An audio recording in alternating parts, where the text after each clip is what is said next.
It started with a crumpled piece of paper, thrown into a trash can like it didn't matter. Like he didn't matter. 12-year-old Elijah Thompson was sent to the principal's office for talking back in class. But when Principal Ramirez unfolded the sketch Elijah had drawn moments before the incident, she froze. And then, she started to cry. Before we dive deeper into this shocking story, drop a comment letting us know where you're watching from. And if you're into gripping stories like this one, make sure to hit that subscribe button so you never miss an update. Because what Elijah had drawn wasn't just a picture. It was a confession, a warning, and a key to something she thought was long buried. Elijah wasn't the kind of kid who made noise. He was soft-spoken and polite. The kind of student teachers usually forgot was even in the room. But lately he'd changed.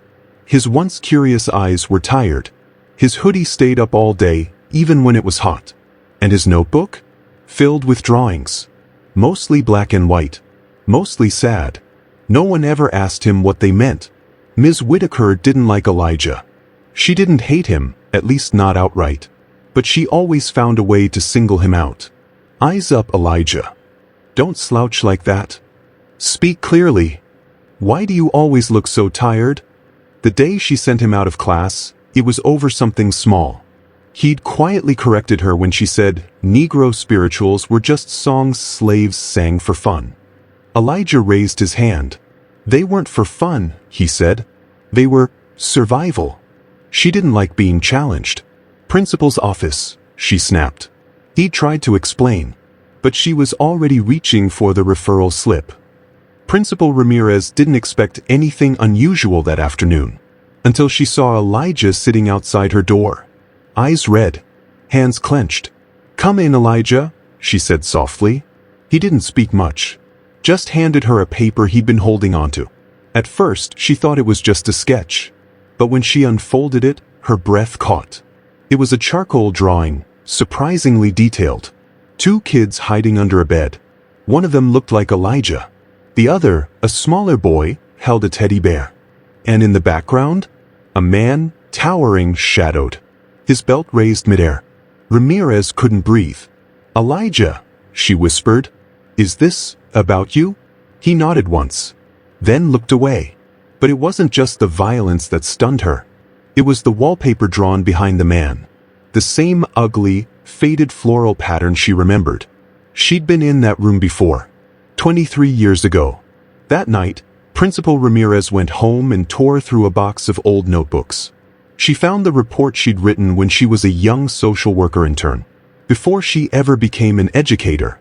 It was about a home visit. A boy named Malcolm, about 9. The home reeked of neglect. The father was hostile, and the younger brother had bruises he claimed came from falling down. Ramirez had pushed to get them removed, but the case got buried. She was told to let it go. They're moving to another district, her supervisor had said. Let sleeping dogs lie. She never forgot that room, that wallpaper, that teddy bear. She never forgot the name either. Malcolm Thompson. The next morning, she called Elijah into her office again. This time, with the school counselor present. Elijah, she said gently, does your dad hurt you? He flinched. It's not him, he whispered. It's my uncle. He's living with us now. He was my dad's older brother, before he died. Ramirez's stomach sank. Malcolm. Elijah's head snapped up. How do you know that name? She told him. About the visit. The report. The drawing from all those years ago. Tears welled in his eyes. That boy was my dad. It wasn't just a drawing. It was a mirror. A cycle repeating itself. A cry for help through art. Because words didn't feel safe. Ramirez took action. She filed an immediate report. Connected with CPS. Scheduled a home visit. But before she could follow up, something unexpected happened. Elijah didn't show up in school the next day. Or the day after. Calls went unanswered. The address listed in the system, empty. And then, on the 3rd morning, she arrived at school early, only to find something slipped under her door. A second drawing. Even darker than the first. This time, a house on fire. And written in shaky letters at the bottom. You shouldn't have told. Ramirez's heart thundered. Someone knew she'd filed the CPS report. And someone didn't want the truth coming out. Ramirez didn't waste time. She drove straight to the last known address, a rundown duplex on the edge of town. To her surprise, the landlord was there, boarded-up windows, pacing nervously with a cigarette. "You looking for the people who used to live here?" he asked. "Yes, the Thompsons." "Do you know where they went?" The landlord scoffed. "Took off in the middle of the night. Rent unpaid. Place trashed. Said they were done running." "Whatever that means." "Was it just the boy and his uncle?" she pressed. "No, there was a woman too. Quiet type. Maybe the mom." Ramirez blinked. Elijah never mentioned a mother. The CPS file didn't list one either.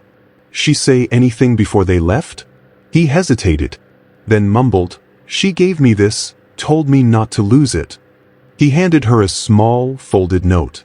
Inside was another drawing, this time of a woman in chains, kneeling beside a crying boy. And scribbled underneath. She tried to stop him. He made her disappear. Ramirez took the note straight to Officer Lena Patel, a resource officer she trusted from her days in child welfare. Lena read it once and went pale. "I've seen this style before," she whispered. "There was another case. Last year. Different name. Same kind of sketch." She pulled up a sealed file. A foster home flagged for suspected abuse in Red Hollow, a trailer park on the outskirts of town. The report was mysteriously closed before action could be taken. "Guess who signed off on it?" Lena added, her voice shaking. Ramirez stared at the screen. "Malcolm Thompson." But Malcolm was dead. Elijah had said so himself. Unless...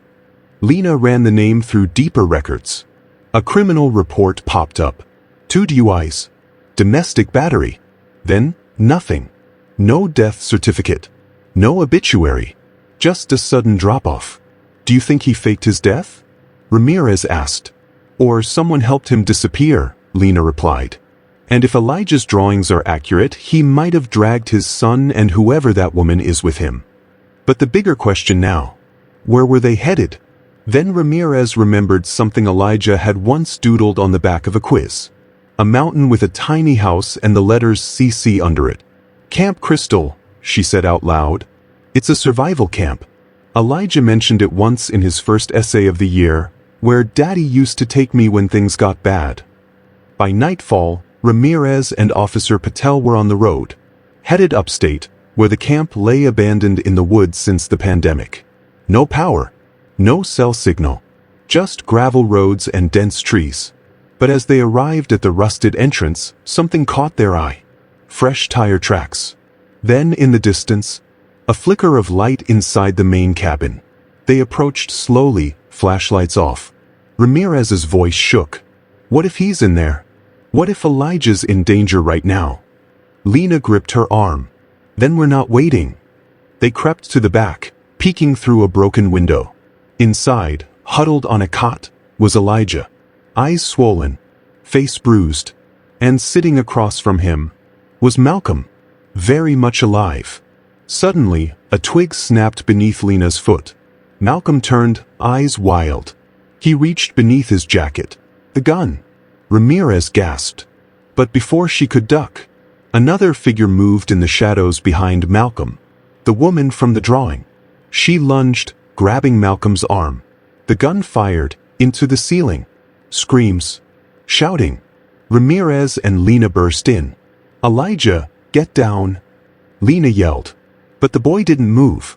He just stared, wide-eyed, and whispered, "That's not my mother." Malcolm's hand froze mid-swing. The woman recoiled. What did you say, baby?" she asked, her voice cracking. Elijah didn't answer. He simply backed toward the wall, his eyes never leaving hers. "I know my mom," he said, trembling. "And you're not her." Malcolm grabbed the woman's arm and barked, "Shut up. You ruined it." Ramirez stepped in front of Elijah, shielding him. "Malcolm Thompson," Lena shouted, drawing her weapon. "Step away from the boy." But Malcolm didn't let go. "I tried to fix it. I tried," he screamed, spit flying. "None of this was supposed to happen." Lena closed in. "You're done. Let her go. Let him go. Then, Malcolm did the last thing anyone expected. He dropped to his knees and began sobbing. She lied to me too, he mumbled. That's not his mother. That's my sister. Everything fell silent. Ramirez looked from Malcolm to the woman. She didn't deny it. My name's Tasha, the woman said softly. I'm Elijah's aunt. But you told the landlord you were his mother, Ramirez said. Tasha nodded. We didn't know who we could trust. CPS never helped us when it mattered. He was being hurt by someone in the system, someone with power. We just wanted to disappear. Malcolm hissed. You kept him from me. You were supposed to protect him. Tasha's voice turned sharp. I did. From you.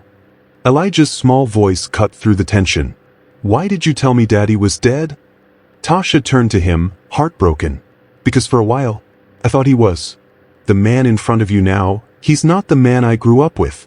He let anger eat him alive. Lena's radio crackled to life.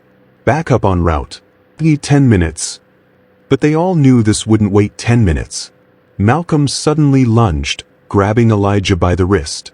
I'm your father, he cried. I'm all you've got. Lena wrestled him to the floor in seconds, cuffing him while Ramirez held Elijah tight. The boy didn't cry. He just stared into the flickering lantern light, numb. When Malcolm was dragged outside to the patrol car, he yelled one final thing. Ask her what she did at Red Hollow. Ramirez froze. What's Red Hollow? Tasha's face went white. I thought it was shut down, she whispered. Red Hollow Foster Center? Lena asked. We found Elijah's sketches that matched the floor plan. But the records are gone, sealed. Tasha sat down slowly, like her knees couldn't hold her anymore. Elijah wasn't the first. Tasha revealed what she had buried for years. When she and Malcolm were kids, they were both placed in Red Hollow, after their mother's death. It was a state-run facility with a clean public record and a dark private one. Kids went missing, she said. They called it runaways, but we knew. There was a man. A staffer. He wore a silver ring with a red crest. Ramirez's eyes narrowed. That same ring was on the principal in Elijah's second drawing. The one he gave me. That man, Tasha whispered. He never left. He changed names. Got promoted. He was there when Elijah was placed temporarily, after your system split him from me. That's when the drawings started. And Malcolm? Ramirez asked. Tasha sighed. He found out too late. He tried to go after them, but got caught on assault charges. That's when he ran. Faked his death. Told me to keep Elijah hidden. But he broke, Lena added. Turned paranoid. Violent. And I had to step in, Tasha said. Ramirez stared at her. Why not go to the police? I did, Tasha said. The officer I spoke to was wearing that same red ring. As sirens echoed in the distance, a storm rolled in. Lena got a text from her precinct. Update from state records. Red Hollow was purchased by a private developer 6 months ago. Owner, Donald Crane. Ramirez blinked. Donald Crane was the new school board president, and the man who pushed to fire her last year, after she filed her first CPS report about Elijah's bruises. Ramirez looked down at Elijah's newest sketch, pulled from his coat pocket. It showed a large brick building, Crane standing in front of it, and behind him, a row of children with no faces. Tasha whispered, Crane's not just covering it up. He's rebuilding it. As thunder cracked over the mountains, Ramirez turned to Lena. We have to go back. Back to Red Hollow. But Elijah stepped forward and said, No, we have to go under it. Ramirez knelt. What do you mean? Elijah stared out the window, voice barely audible. That's where the rooms are. Where they kept the ones who didn't make it out. Rain slapped the windows of the patrol car as it climbed the winding road toward Red Hollow. Elijah sat in the back seat between Ramirez and Tasha.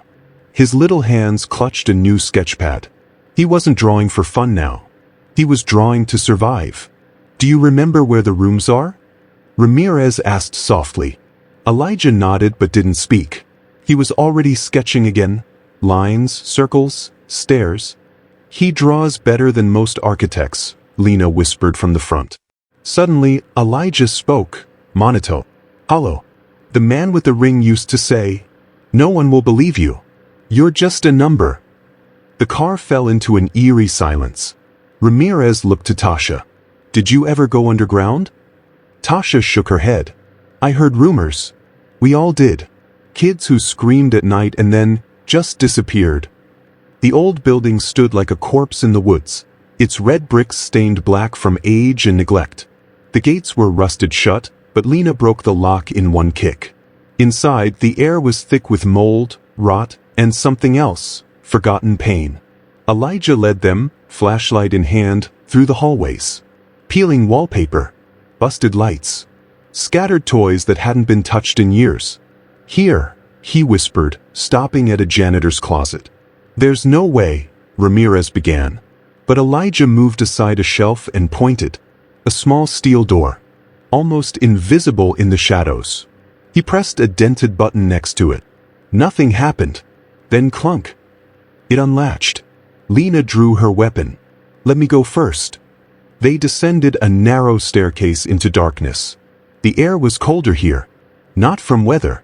From what had been done. Old fluorescent bulbs flickered to life, triggered by motion sensors. Ramirez's breath caught in her throat. Rows of metal doors. Numbered, not named. Pads on the outside. Soundproof insulation. "Cells," Lena said. These were cells. Tasha gasped and turned away. Elijah walked past them all, calmly, until he stopped at room 7. He placed his hand on the wall. "I used to sleep here." The door creaked open. Inside was a small cot and the remains of drawings. Burnt edges. Charcoal on the wall. One picture remained untouched, carved into the concrete. It showed a man with a ring, standing next to a small boy. The man's hand was stretched out, holding something shiny. And beneath it, carved in childish letters. "He said I belonged to him." Ramirez covered her mouth. Suddenly, a loud crash upstairs. Lena grabbed her radio. "We've got company. Possible hostile." Static. Another crash, this time closer. Ramirez motioned to Tasha and Elijah. "Back upstairs, now." But when they turned to leave, they saw it. The steel door had locked behind them. A speaker crackled on above them. "You just couldn't leave it alone, could you, Ramirez?" The voice was unmistakable. "Donald Crane. Congratulations. You found what no one was supposed to see. Let us out, Crane." Lena barked. "Oh, I will just as soon as we finish the story." Ramirez looked around. The room had no cameras. "How's he watching us?" Then she noticed it, a blinking red light embedded in the corner. He'd wired the basement years ago. "That boy cost us everything. That facility was supposed to disappear. You, all of you, were never supposed to return." "Why?" Tasha yelled. "What did these kids ever do to you?" "They saw. And I can't let anyone else see." Elijah tugged on Ramirez's sleeve. "There's another way out." He pointed behind the cot. Together, they moved it, revealing a tunnel just big enough for a child. Lena crawled through first. "It's a crawl space. Likely maintenance. It might lead to the boiler room." But Elijah didn't follow. He backed away. "Hey," Ramirez said gently. "What's wrong?" "I can't," he whispered. "That's where they took the others." Tasha dropped to her knees. "You're safe now, baby. I promise. I'll never let them hurt you again." But then they heard footsteps. Someone else was in the basement with them. Crane wasn't alone. And the crawl space was their only way out.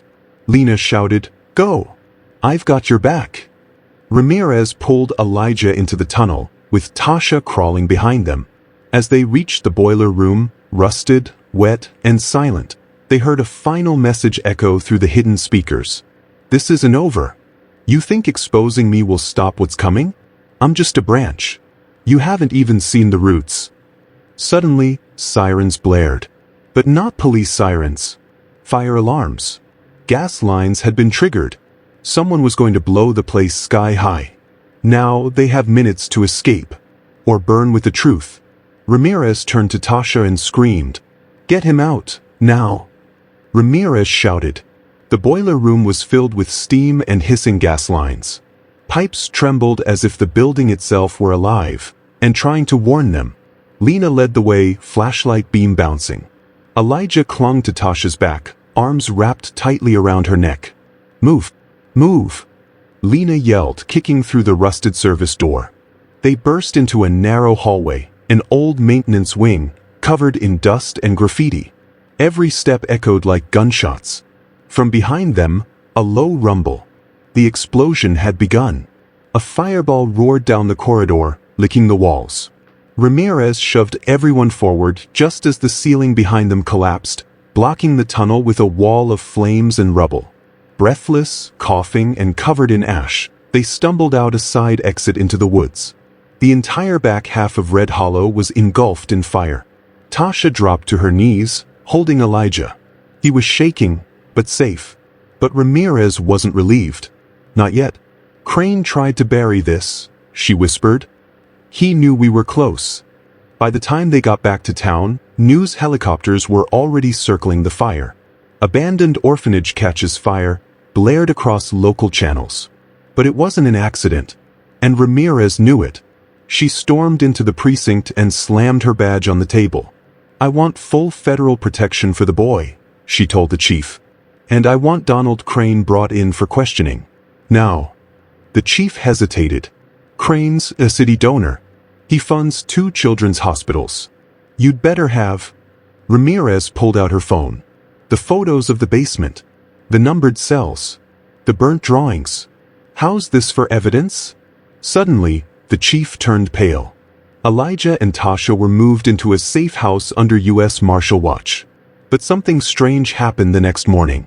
A man in a tailored suit, escorted by 2 bodyguards, appeared outside the precinct. He asked to speak to Ramirez. "In private." "I represent the Morrison Foundation," he said.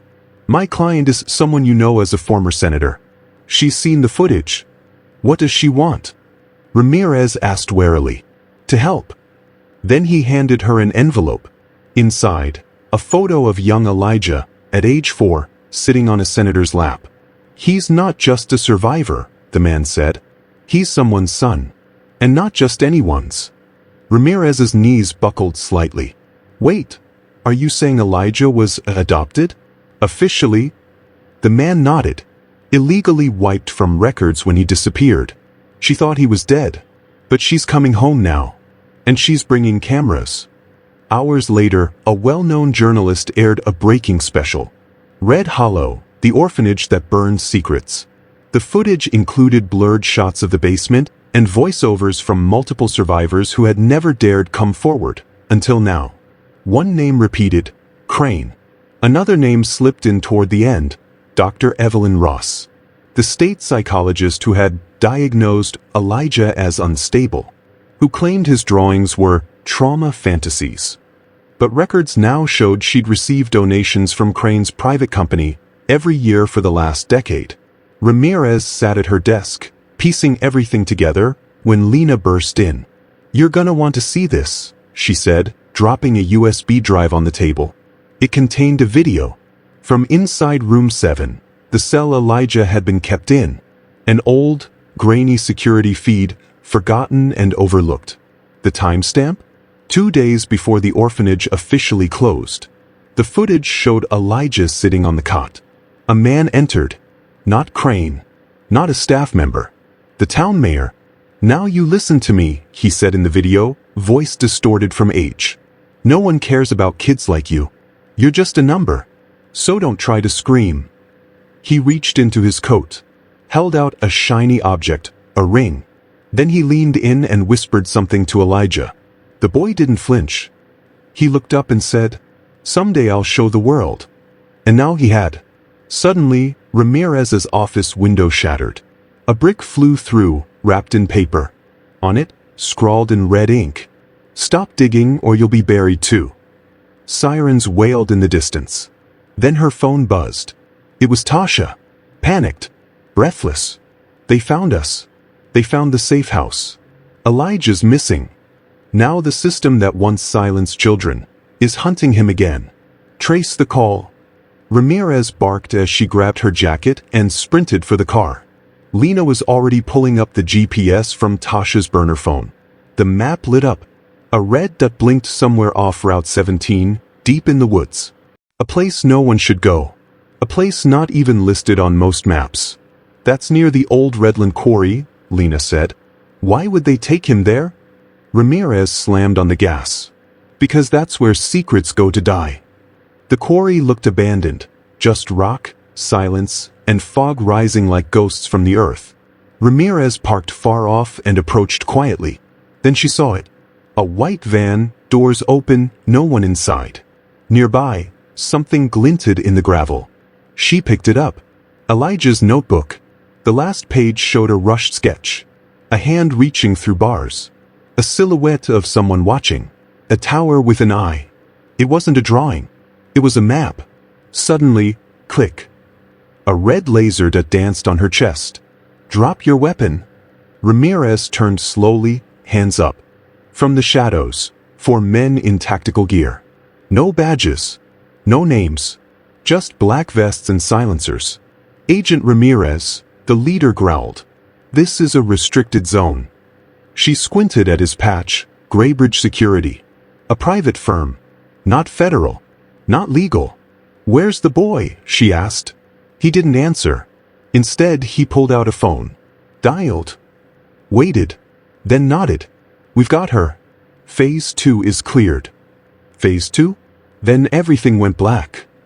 Ramirez woke in a metal container, zip-tied, bleeding from her forehead. But she wasn't alone. Tasha was beside her, lips split, eyes blazing. They took him, she whispered. But not for what we thought.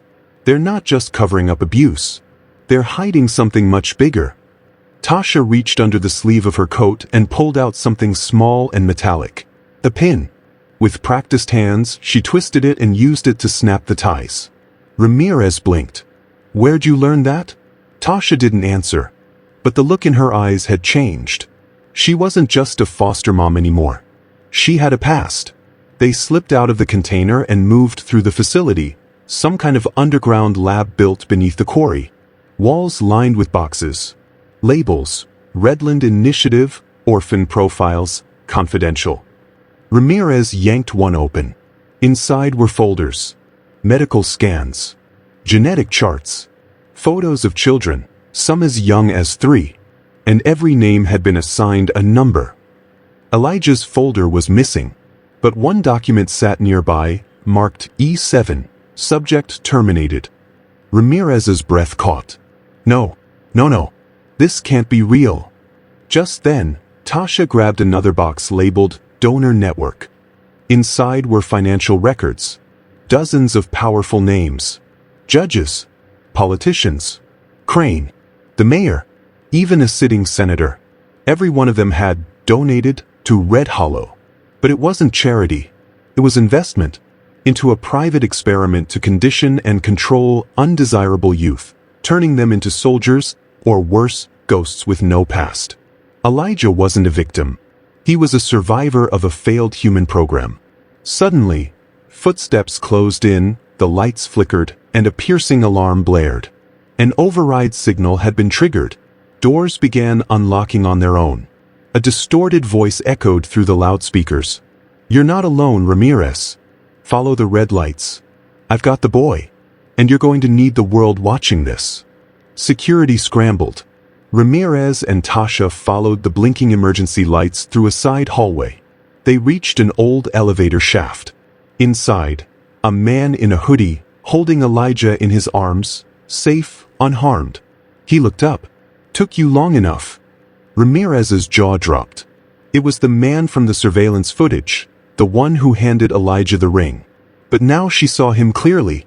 Former CIA, disavowed. Reported dead. And on his wrist? A matching tattoo to Elijah's drawing. I promised him I'd come back, he said. And I always keep my promises. Before they could speak, a crash echoed behind them. Security had breached the lower level. But the man turned and handed Ramirez a flash drive. This has everything, every donor, every experiment, every lie. Then he pressed a detonator. You have exactly 2 minutes to get out. When this place goes down, everyone will know what Redland really was. But what about you? Ramirez asked. He turned, eyes burning. I've been dead once. It's time they remember why they feared me. And then, he vanished into the shadows. And as they fled with Elijah, sirens wailed behind them.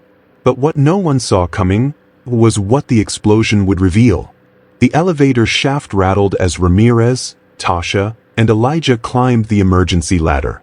Above them, dust rained down. The blast had started. Ramirez reached the top and pried open the steel door. Go! Go! She screamed, pushing Elijah through as fire erupted below. They tumbled into the forest, coughing, bleeding, but alive. Behind them, a roar shook the trees. The quarry collapsed in a burst of flame and smoke, taking the underground facility with it. But as the ground cracked open, a mass grave was unearthed. Dozens of tiny bones, child-sized shoes, and tags marked unknown Yenar. News helicopters caught it all. Redland's secrets weren't buried anymore. By morning, every screen in America lit up. Breaking, mass grave discovered at site of former foster facility. The footage of Elijah's drawings leaked too, his depictions of abuse, shadows, and coded maps. The public outrage was instant. Protests erupted. Hashtags exploded. And someone leaked the donor list Ramirez found. High-profile arrests followed. The mayor, 3 judges, a Redland board member, even a retired senator, dragged from his beach house in handcuffs. But someone was missing. Superintendent Crane. He'd vanished the night before. And surveillance showed him boarding a private plane, destination unknown. Ramirez didn't rest.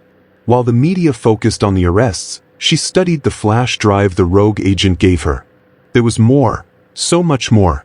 Video logs, medical files, psychological evaluations. But one stood out, a hidden folder marked Umbra Protocol. She clicked it open. Only one entry, a photo of Elijah age 4, strapped to a chair, surrounded by men in lab coats. In the corner, a logo, a black triangle, a red eye. The letters OAS. Office of Advanced Strategy? Tasha asked, reading over her shoulder. I thought they were dissolved after the MK trials. Ramirez shook her head. They went black budget. No oversight. Ghost ops. And they weren't just training kids, they were creating assets. Then she found the bombshell. A video interview between Elijah and a woman in a lab coat. Her voice trembled as she whispered, He's not just gifted. He remembers everything. And he dreams of things we never showed him. Things from before he was born. Tasha gasped. You think they weren't just experimenting with trauma? They were testing for something else. Ramirez clicked pause. In the background of the video, a man's reflection in the glass. Gray hair, tall, familiar posture.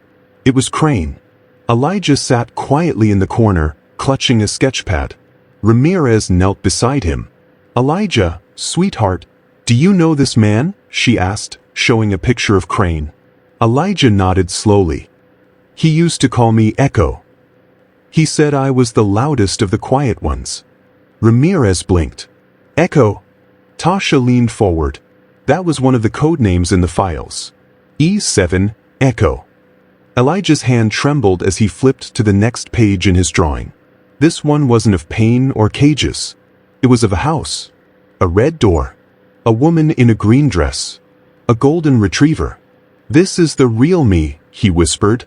Before they took me. Tasha felt her breath catch. She'd seen that house before. It was in an old missing persons case, file sealed in 2015. A child abducted from Georgia. Case went cold. Name, Jeremiah R. Evans. Age 4. The photo? A perfect match. Elijah wasn't just a survivor. He was a stolen child. Ramirez began filing paperwork to reverse Elijah's identity, restore his name, alert the parents, and start an official probe into the OAS. But something was off. Lena called her that night. You're being watched, Ram. What? The flash drive was copied before you opened it. Someone logged into the server from a DC Black site. And now, Every file on Umbra Protocol has been locked.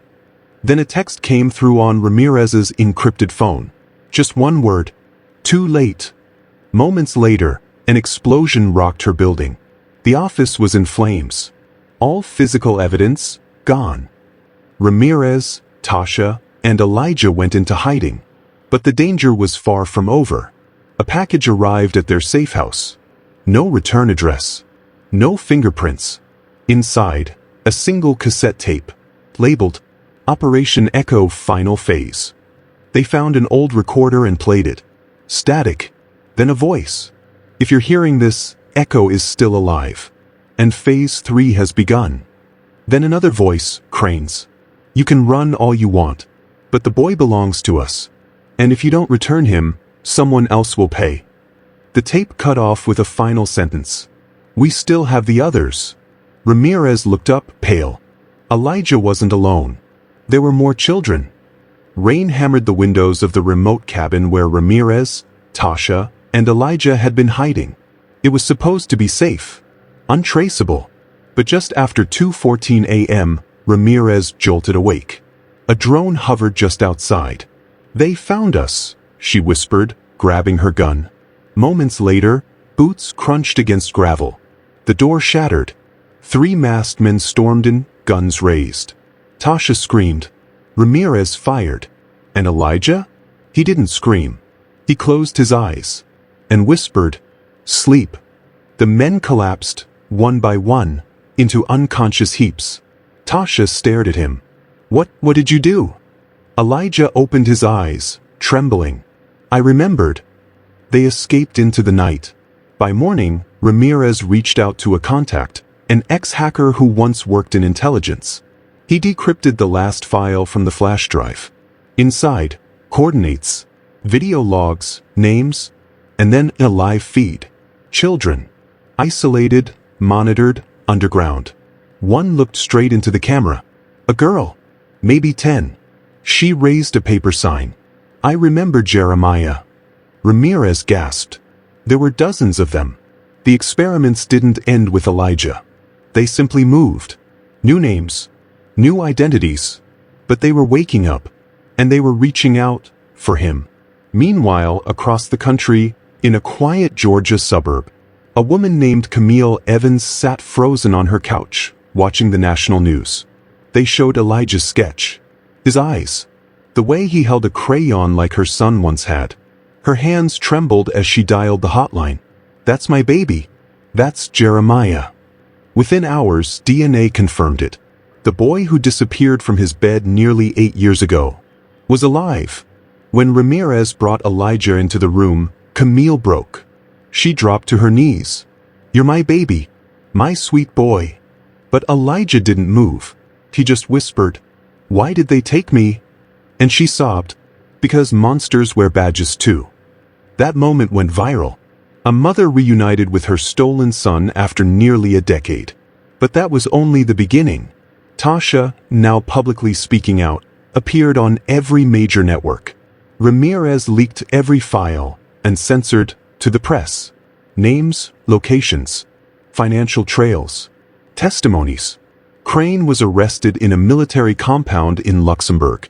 The CIA director was subpoenaed, and the president announced a full investigation into the Umbra Protocol.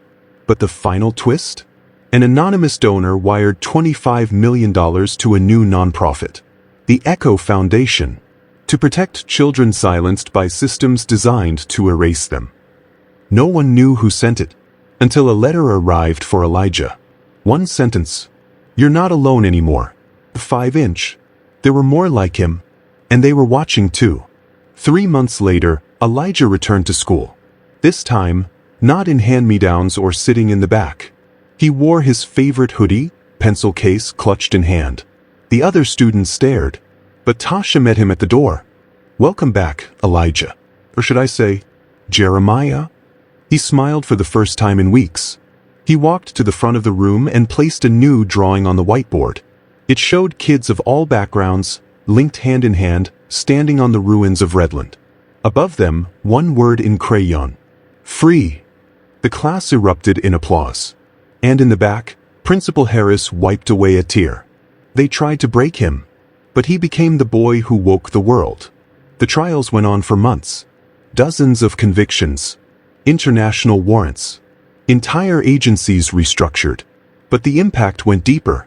Parents began rechecking old missing persons cases. Teachers started listening more closely. Foster kids came forward. And Elijah? He became a voice. Not a test subject. Not a file number. Not an experiment. A boy. A survivor. A symbol of everything we almost lost, but didn't. Because one teacher listened. Because one principal cried. Because one boy drew the truth. If this story moved you, please don't scroll away. Leave a comment for Elijah below.